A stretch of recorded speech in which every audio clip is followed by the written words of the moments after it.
নমস্কার বন্ধুরা, রান্নার রেসিপির নতুন পর্বে সবাইকে স্বাগত। আজকে আমি বানিয়ে দেখাবো খুব বেশি মশলা না দিয়ে কুমড়ো আলু দিয়ে মাছের ঝোল। আমি এখানে কাতলা মাছ ব্যবহার করছি, আপনারা যদি চান রুই মাছ দিয়েও এই মাছের ঝোলটা তৈরি করে নিতে পারবেন। প্রতিদিনেরই আমাদের যে মাছের ঝোল তৈরি করতে হয়, রোজ দিন বেশি মশলা না দিয়ে একটা সবজি বা হালকা মশলা দিয়েও মাছের ঝোল করে নেওয়া যায়। চলুন তাহলে দেখে নেওয়া যাক সবজি দিয়ে মাছের ঝোল। এখানে আমি নিয়েছি 5 পিস কাতলা মাছের গাদার পিস, আর এখানে নিয়েছি 4টে আলু ছোট সাইজের, আর এখানে নিয়েছি 300 গ্রাম কুমড়ো মোটা করে কেটে নিয়েছি। এবার আমি মাছের লবণ হলুদ মাখিয়ে ভেজে নেব। আমি এখানে আলু 4টে দিয়েছি, যেহেতু ছোট আলু। আপনারা যদি চান এখানে 2টো আলু দিয়েও কুমড়ো দিয়ে মাছের ঝোল তৈরি করে নিতে পারবেন। আগেও আমার চ্যানেলে রুই মাছ দিয়ে সবজি দিয়ে মাছের ঝোল দেওয়া আছে, আপনারা চাইলে দেখে নিতে পারেন। লিঙ্কটা আমি ডেসক্রিপশনে দিয়ে দেবো। ভালো করে লবণ হলুদ মাখানো হয়ে গেছে মাছে। এবার একটা কড়াই বসিয়ে দিয়েছি ওভেনে, আর দিয়ে দিলাম কিছু পরিমাণে তেল। তেলের মধ্যে দিয়ে দিচ্ছি সামান্য একটু হলুদ গুঁড়ো। হলুদ গুঁড়োটাকে দিয়ে তেলের সঙ্গে ভালো করে মিশিয়ে নিয়ে এবার আমি এক এক করে মাছটাকে ভেজে নেব। মাছটা ভাজার সময় একসঙ্গে বেশি করে দেবেন না, অল্প অল্প করে মাছটা ভেজে নেওয়াই ভালো। এক পাশ হয়ে গেছে, আমি আর এক পাশে উল্টে দিচ্ছি।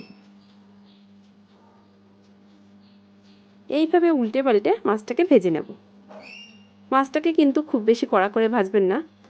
মাছটা মোটামুটি ভাজা হয়ে গেলে মাছটাকে আমি নামিয়ে নিচ্ছি। একইভাবে পরের ব্যাচটাকেও ভেজে নেব।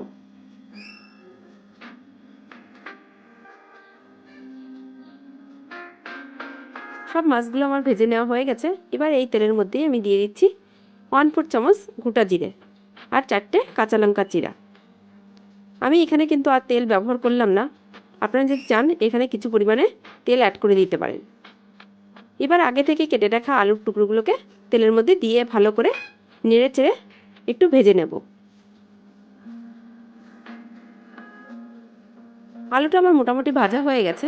এবার আমি এর মধ্যে দিয়ে দেব কেটে রাখা কুমড়োটাকে দিয়েও আলুর সঙ্গে ভালো করে নেড়ে মিশিয়ে নিচ্ছি। এখানে 3-4 মিনিট ভালো করে আলু আর কুমড়োটাকে ভেজে নেব।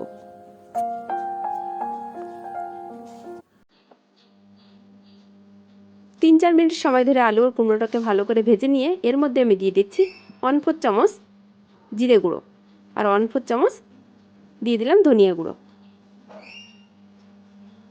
আর দিচ্ছি 1/4 চামচ রেড চিলি পাউডার। এবার ভালো করে একসঙ্গে একটু নেড়ে মিশিয়ে নিয়ে এর মধ্যে সামান্য একটু জল অ্যাড করে দেব।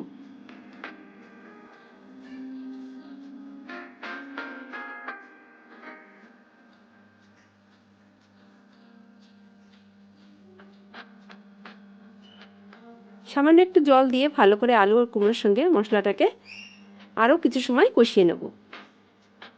যেহেতু আমি গুঁড়ো মশলা ব্যবহার করেছি, তাই আমি এই জলটা ব্যবহার করলাম। আমি যদি এখানে বাটা মশলা ব্যবহার করতাম তাহলে কিন্তু এই জলের প্রয়োজন হতো না। এবার ভালো করে মশলাটার সঙ্গে আলু আর কুমড়ো কষিয়ে নেব। এই তরকারির মধ্যে বা এই মাছের ঝোলের মধ্যে আমি আর কোনো মশলা ব্যবহার করব না। এই মশলাই আমার মাছের ঝোলটা তৈরি হয়ে যাবে।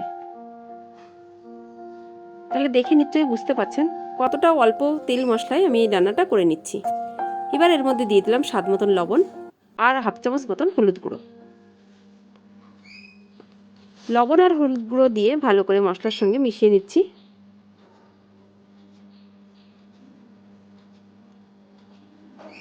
লবণ আর হলুদ গুঁড়ো মশলা আর আলু কুমড়োর সঙ্গে ভালো করে মিশিয়ে নেওয়া হয়ে গেছে।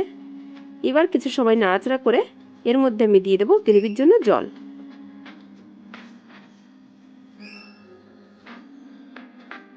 আমার চ্যানেলের নতুন বন্ধু হলে চ্যানেলটাকে সাবস্ক্রাইব করার অনুরোধ রইল। পাশে থাকা বেল আইকনটিকেও ক্লিক করে দেবেন। যখনই আমার চ্যানেলে নতুন কোনো ভিডিও আপলোড করব সবার আগে নোটিফিকেশন পৌঁছে যাবে আপনার কাছে। এবার আমি গ্রেভির জন্য জল অ্যাড করে দিচ্ছি। জলটা আপনাদের প্রয়োজন মতন দেবেন বা আপনাদের ইচ্ছা মতন দেবেন। এবার আমি অপেক্ষা করব ঝোলটা ফোটার জন্য।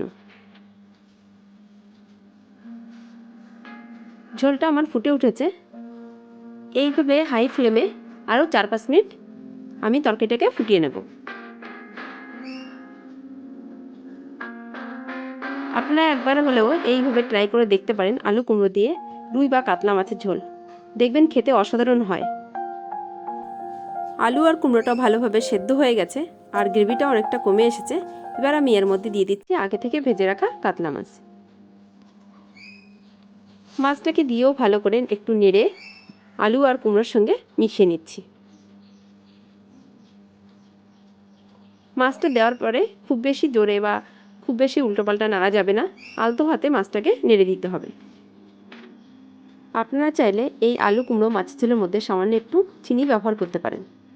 আমি এখানে আর চিনি ব্যবহার করছি না, যেহেতু আমি দেখেছি কুমড়োটা অনেকটাই মিষ্টি, তাই আর আমি চিনি ব্যবহার করলাম না। মাছটা দেওয়ার পরে ঝোলের সঙ্গে মাছটাকে ফুটিয়ে নিলাম 3-4 মিনিট। এবার আমি একটু ঢাকনা দিয়ে ঢেকে দেব। 2-4 মিনিট পরে আমি এর ঢাকনাটাকে খুলে নিচ্ছি। এবার হালকা একটু নাড়াচাড়া করে নিয়ে আমি এবার মাছের ঝোলটাকে নামিয়ে নেব। দেখুন গ্রেভিটা অনেকটা কমে এসেছে। এই পর্যায়ে আমি এটাকে নামিয়ে নিচ্ছি। আপনারা যদি চান এখানে আরও কিছুটা গ্রেভি কমিয়েও বা একটু বেশি পরিমাণে রেখেও নামিয়ে নিতে পারেন। আমি এবার একটা প্লেটের মধ্যে নামিয়ে নিচ্ছি। আপনাদের কেমন লাগলো আলু কুমড়ো দিয়ে কাতলা মাছের ঝোল অবশ্যই কিন্তু কমেন্ট করে জানাবেন। আর যদি আপনাদের ভালো লাগে অবশ্যই একবার হলেও এইভাবে আলু কুমড়ো দিয়ে মাছের ঝোল ট্রাই করবেন। আজ তাহলে এই পর্যন্তই। অন্য কোনো দিন ফিরে আসবো অন্য কোনো রেসিপি নিয়ে। ভালো থাকবেন, সুস্থ থাকবেন আর অবশ্যই আমার চ্যানেলের সঙ্গে থাকবেন। আর হ্যাঁ, ভিডিওটাকে লাইক, কমেন্ট, শেয়ার করতে কিন্তু একদমই ভুলবেন না। রেসিপিটা দেখার জন্য অনেক অনেক ধন্যবাদ।